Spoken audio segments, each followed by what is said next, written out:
Assalamu alaikum students, how are you? I hope you will be fine by the grace of Allah and welcome to all of you. Students, today we will start unit number 7, Sultan Ahmad Masjid. Students, in this chapter we will study about Sultan Ahmad Mosque and about its construction, that how it looks and how it is decorated and became a source of pleasure for the visitor or for the tourist all over the world. So let's start our unit with reading. Paragraph number 1. The Sultan Ahmad Masjid is one of the most impressive monuments in the world. It is also known as the Blue Masjid because of the blue tiles that embellish its interior, situated in Istanbul, the largest city in Turkey and the capital of Ottoman Empire from 1453 to 1923. It has become the most popular tourist attraction. Student, coming toward the explanation of this paragraph, the Sultan Ahmad Masjid is one of the most impressive monuments in the world. Sultan Ahmad Masjid दुनिया के मुतासिर कुन यादगारों में से एक है. It is also known as the Blue Masjid because of the blue tiles that embellish its interior. Embellish mean decoration, decorated, its interior अंदरूनी हिस्सा. ये नीली मस्जिद के तौर पर भी जानी जाती है क्योंकि इसका अंदरूनी हिस्सा नीली टाइलों से सजा हुआ है. Situated in Istanbul, जो इस्तांबुल में वाक़या है. The largest city in Turkey, जो तुर्की के एक बड़े शहर में वाक़या है. And the capital of Ottoman Empire from 1453 to 1923, और मुमलिकत उस्मानिया या सल्तनत उस्मानिया जिसका टाइम कब था 1453 से 1923 तक. It has become the most popular tourist attraction, और ये सयाहों के लिए एक पुरकशिश मंजर बन चुका है. ये तुर्की के शहर इस्तांबुल में वाक़या है जो कि मुमलिकत उस्मानिया का दारुल खिलाफा था. ये सयाहों के लिए बड़ा पुरकशिश बन चुका है. Students, in this paragraph we are told about the मस्जिद that Sultan Ahmad Masjid is an impressive monument, and it is told that this masjid is famous for its blue tiles and its interior is decorated with blue material. Students, we have paragraph number 2. It was constructed between 1609 and 1616 during the rule of Ahmad I. As was the custom, this masjid, like the other masajid of the time, comprises a tomb of the founder, a madrasa and a hospice. Translation देखते हैं इसकी. It was constructed between 1609 and 1616 during the rule of Ahmad I. ये मस्जिद अहमद अव्वल के दौरे हुकूमत में 1609 से लेकर 1616 के दौरान तामीर हुई. एज वॉज द कस्टम, जैसे कि उस वक्त रवाज था या उस वक्त के रस्म रवाज के मुताबिक, दिस मस्जिद like the other Masajid of the time, दूसरी मसाजिद की तरह ये मस्जिद भी कंप्राइजेस मुश्तमिल थी अ टॉम्ब ऑफ द फाउंडर, बनाने वाले के मकबरे पे, अ मदरसा, एक मदरसे पे, एंड अ हॉस्पिस, मरीज खाना या सराय पे. रस्म रवाज के तौर पर यह मस्जिद उस वक्त की दूसरी मसाजिद की तरह बनाने वाले के मकबरे, मदरसा और हस्पताल पर या मरीज खाने पर मुश्तमिल थी. Students, in this paragraph we are told about the construction of the mosque that it started during the rule of Ahmad I, and as was the custom like other masajid, this masjid has also many parts. We have a question. Who started the construction of the blue masjid? नीली मस्जिद की तामीर किसने शुरू की? The construction of the blue masjid started in the reign of Ahmad I.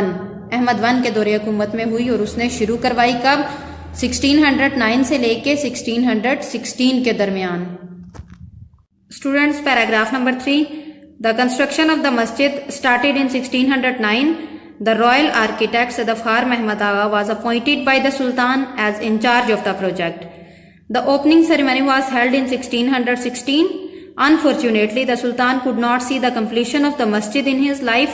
It was completed in the reign of his successor, Mustafa I. The construction of the masjid started in 1609. इस मस्जिद की तामीर 1609 में शुरू हुई. The royal architect Sadafar Mehmet Agha was appointed by the Sultan as in charge of the project. मशहूर माहिर तामीर सदफ़हार महमद आगा को सुल्तान की तरफ से तामीराती काम का इंचार्ज मुकर्रर किया गया.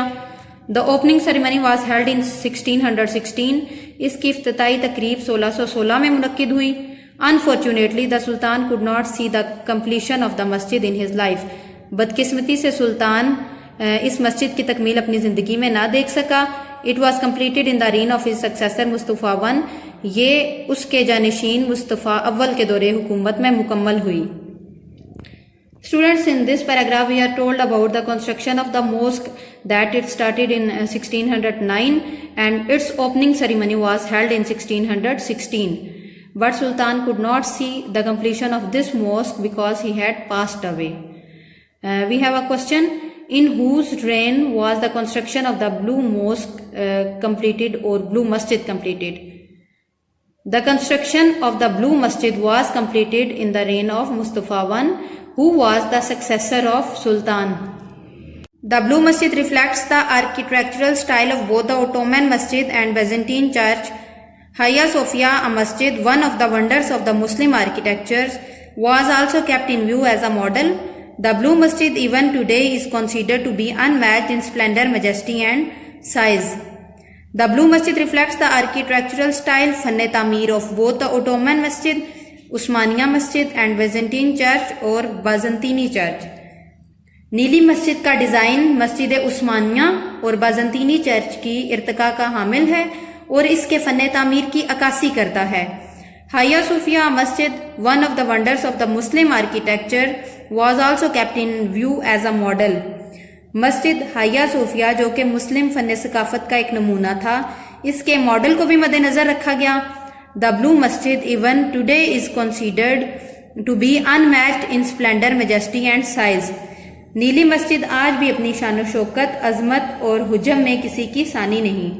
अनमैच्ड सानी नहीं, स्प्लेंडर अपनी शान शौकत में, मेजेस्टी अपनी अजमत में एंड साइज और हुजम में.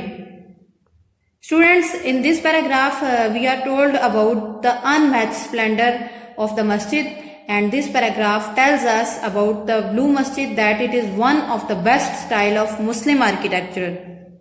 Students, let's see paragraph number 5.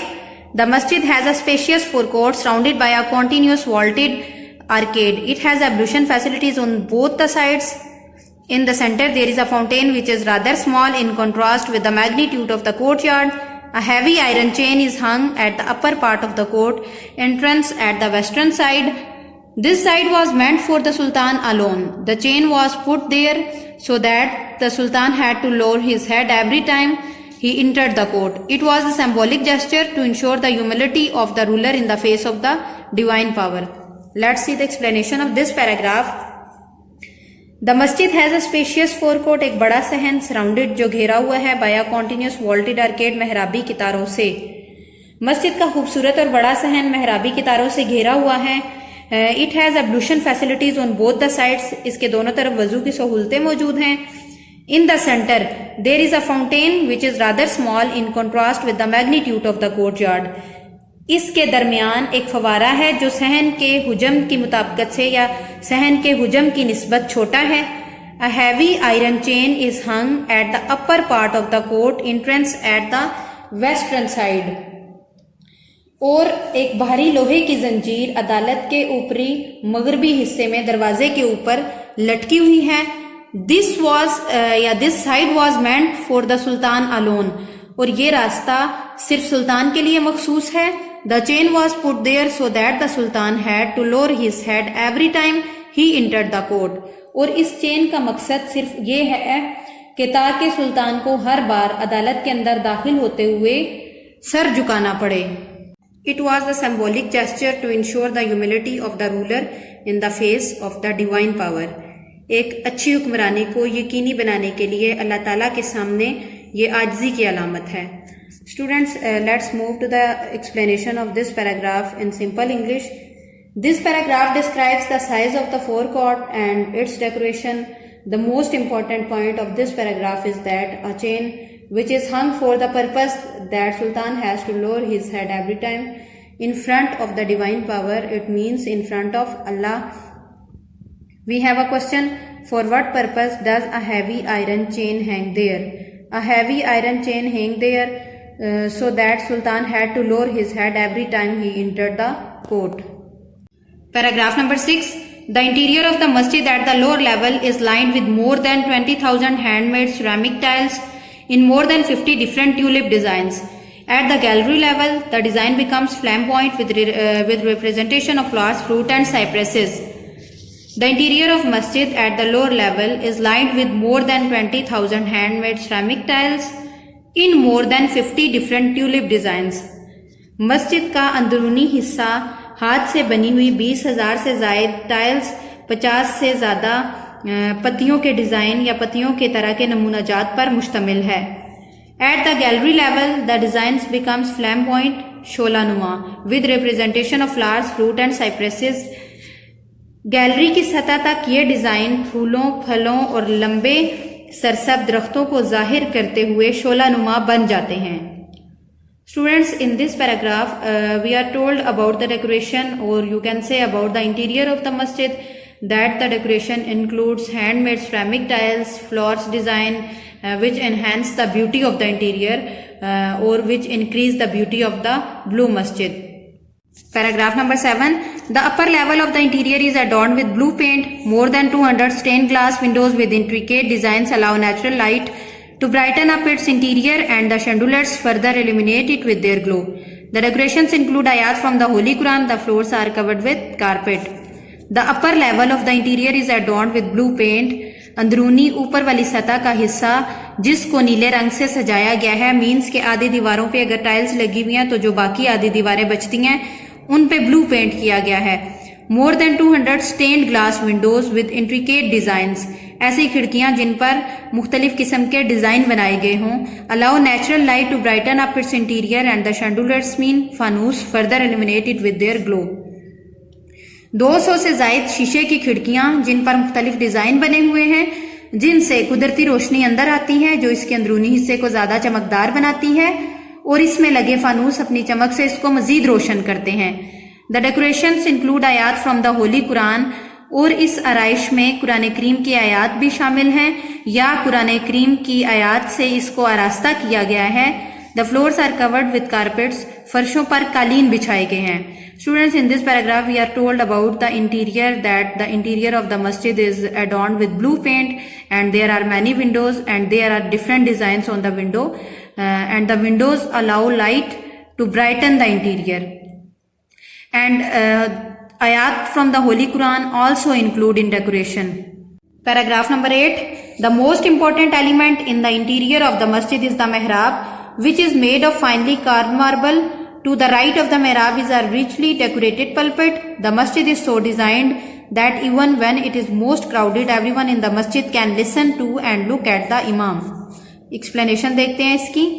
The most important element in the interior of the masjid is the mihrab, which is made of finely carved marble.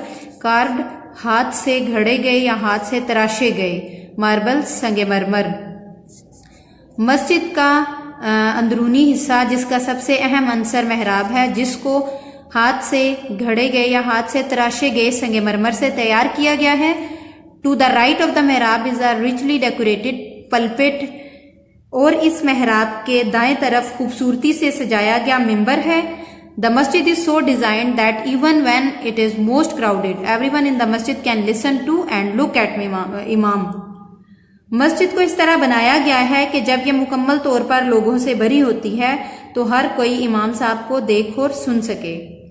Students, in this paragraph we are told about blue masjid, that how it designed, and mihrab is an important element of any masjid and its pulpit is decorated beautifully. The masjid is designed so when even there is rush of people and there are a lot of people, everyone can hear and look the imam. Paragraph number 9. The royal room is situated at the southeast corner. शाही कमरा जुनूब मशरकी कोने में वाक़या है. It has its own pulpit that used to be decorated with jade and roses. इसका एक अपना मिंबर है जिसको कीमती पत्थरों, जेड मीन कीमती पत्थरों और गुलाब के फूलों से सजाया गया है. We have a question, where is the royal room situated? The royal room is situated at the south east corner and the purpose of this room is only for royal people. Paragraph number 10. The blue मस्जिद has 6 minarets. 4 minarets stand one each at the 4 corners of the masjid. Each of these pencil-shaped minarets has 3 balconies, while the other 2 at the end of the forecourt have only 2 balconies. The blue masjid has 6 minarets. नीली मस्जिद के 6 मीनार हैं. 4 minarets stand one each at the 4 corners of the masjid. और चारों मीनार मस्जिद के हर कोने पर वाक़या हैं. Each of these pencil-shaped minarets has 3 balconies. In pencil नुमा मीनारों में से हर मीनार के 3 बाला खाने हैं या 3 बालकुनियां हैं. while the other 2 at the end of the forecourt, जबकि दूसरे 2 मीनार जो हैं वो सहन के आखिर में बनाए गए हैं, have only 2 balconies, जिनके सिर्फ 2 बाला खाने हैं. In this paragraph we are told about the minarets of the masjid, that the masjid has total 6 minarets, यानी 6 मीनार हैं मस्जिद के, और हर मीनार जो है वो मस्जिद के कोने पे वाक़या है. और every minarets have 3 balconies, while 2 minarets have only 2 balconies. जो मस्जिद के आखिर में 2 बनाए गए हैं उनके सिर्फ 2 बाला खाने हैं. Last paragraph of this chapter. In the evening, a large number of tourists and Turks gather in the park facing the masjid to listen the call to the evening namaz. The masjid is flooded with lights, and so are the hearts of the believers with divine love. Though much has been lost of the blue masjid over the years, yet it has not lost the love of its visitors. The masjid is still one of the most visited monuments of the world. In the evening, a large number of tourists and Turks gather in the park facing the masjid to listen the call to the evening namaz. शाम के वक्त बहुत से सियाह और तुर्की के लोग एक बड़ी तादाद में मस्जिद के पास पार्क में जमा हो जाते हैं और शाम की अजान सुनते हैं. The masjid is flooded with lights. मस्जिद में रोशनियों का एक सैलाब आ जाता है. And so are the hearts of the believers with divine love.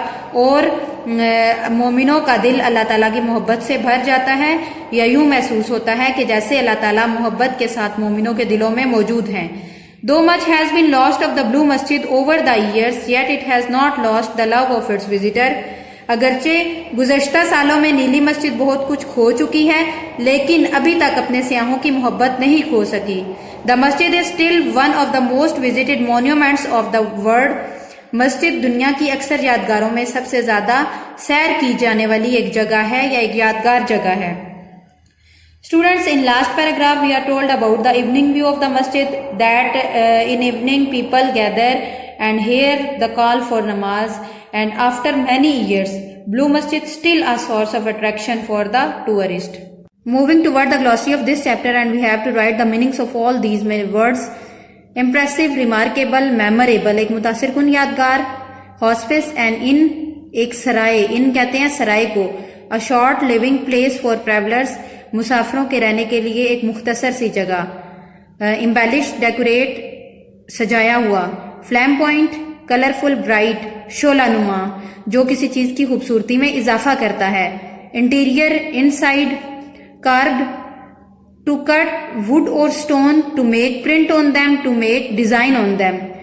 Imprinted, adorned, decorated, or you can say embellish, सजाया गया. Appointed, selected, to give the charge of something. Students, moving towards the theme of this chapter, and I am going to sum up this chapter in short words. The main purpose of this unit is to highlight the architectural style of the Muslims. After reading this chapter, we came to know that how Islamic heritage is replete with prominent feature of art. Like Sultan Ahmad Mosque, that we are told in this chapter, Sultan Ahmad Mosque is the most important monuments of the world. Students, now we will do question answer of this chapter. First of all, we have unit related question answer. Question number 1. Who started the construction of the blue masjid? नीली मस्जिद की तामीर किसने start की? Sultan Ahmad one started the construction of the blue masjid. Sultan Ahmad अव्वल ने इसको अपने दौरे हुकूमत में शुरू करवाया, यानी नीली मस्जिद की तामीर सुल्तान अहमद अव्वल के दौरे हुकूमत में हुई. Question number 2. In whose reign was the construction of the blue masjid completed? किसके दौरे हुकूमत में यह मुकम्मल हुई? The construction of the blue masjid was completed in the reign of Mustafa one, यानी ये जो है नीली मस्जिद की तामीर मुस्तफ़ा अव्वल के दौरे हुकूमत में मुकम्मल हुई, क्योंकि उस टाइम जो है वो सुल्तान की वफात हो चुकी थी और Mustafa one was the successor of sultan. Question number 3. For what purpose does a heavy iron chain hang there? एक भारी लोहे की जंजीर वहां क्यों लटकाई गई? A heavy iron chain hang there so that the Sultan had to lower his head every time he entered the court in order not to get hit, and also at the symbolic gesture to ensure the humility of the ruler in the face of the divine. एक भारी जंजीर लटकाई गई, जो कहाँ लटकाई गई थी, मतलब जहां अदालत थी, अदालत के दरवाजे में, ताकि सुल्तान को हर दफा वहां जब वो गुजरे तो उसको अपना सर झुकाना पड़े। और ये एक सिंबॉलिक जेस्चर, ये एक अलामत थी उसकी आजिजी की, कि अपनी हुक्मरानी को यकीनी बनाने के लिए और अल्लाह ताला के सामने आजिज होने के लिए। Question number 4, where is the royal room situated? शाही कमरा कहाँ वाक़या था? The royal room is situated at the south east corner. This was designed for royal people only.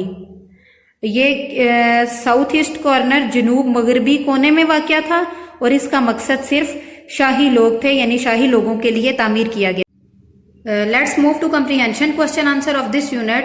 Question number 1, why is Sultan Ahmad masjid also known as blue masjid? Sultan Ahmad मस्जिद को नीली मस्जिद के नाम से भी क्यों जाना जाता है?